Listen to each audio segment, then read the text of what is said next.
Reparations in Chicago. The city of Chicago paying nearly $6 million to men who were severely beaten and tortured by a Chicago police officer. This case has been going on for some 30 years, folks. 57 people were tortured at the hands of Commander John Burge. The city council approved the payout last spring, making Chicago the first U.S. city to create a reparations fund for police torture victims. The reign of abuse took place in the 70s, 80s, and early 90s, targeted mostly black males, and was done under the watchful eye, again, of then police commander John Burge.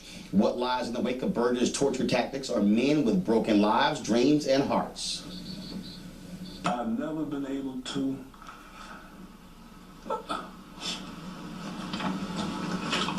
get over it, and I don't know if I will. I just don't know. I've lost too much. You know, my parents, my brother, my nephew, adopted son. So, I don't know. But I keep on going. That was raw emotions from Daryl Cannon 4 years ago. Daryl joins us now by phone from Chicago. Also joining us via Skype from Chicago, civil rights attorney Standish Willis. Daryl, I want to go to you. Clearly, money does not replace years that you have lost, but this clearly is an example of forcing Chicago to own up to its sordid history and allowing a thug police officer to go uncontrolled all across the city. Yes, sir. That is correct. Daryl, this has also been a long fight, and this was not easy. Chicago did all it could not to have to pay this money.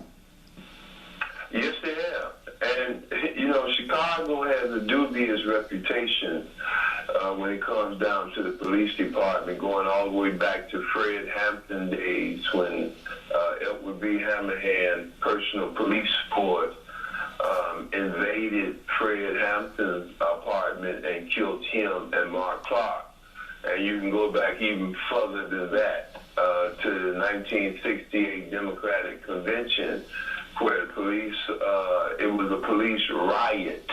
You know, the citizens were brutalized on TV continuously during that era of time there. So Chicago has a true history of police brutality beyond a shadow of a doubt, but we intend to do something about it. We have done something about it. The work is not done.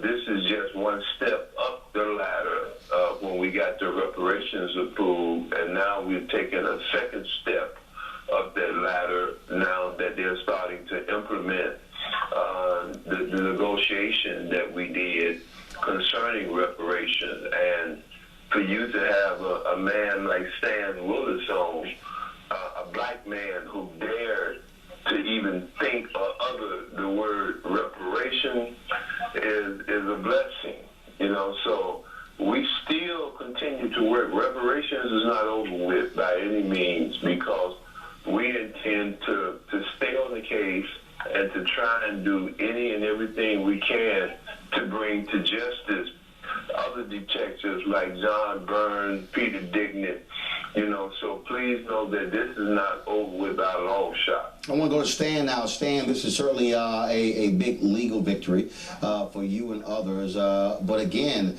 we're talking about folks who went to prison, who served time, who had lives destroyed by John Burge and all of the other cops and city officials who knowingly allowed this to go forth. Yes, indeed. It was much broader than John Burge. There were over 50 detectives, all white, at Area 2 and Area 3 that were involved in the torture.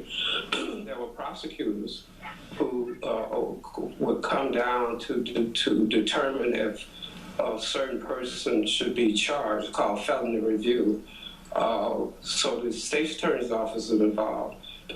They knew about the torture. There were elected officials eventually were advised of it. For example, State's Attorney Daley, who became mayor, He was advised of torture. Those last two the, pictures were Wilson pictures of brothers. black sites in Chicago. And then others were tortured after him. He did nothing about it. There were well over 100 young black men that were tortured, probably close to 200. Many of them are still in prison. So that's a challenge that we still are dealing with.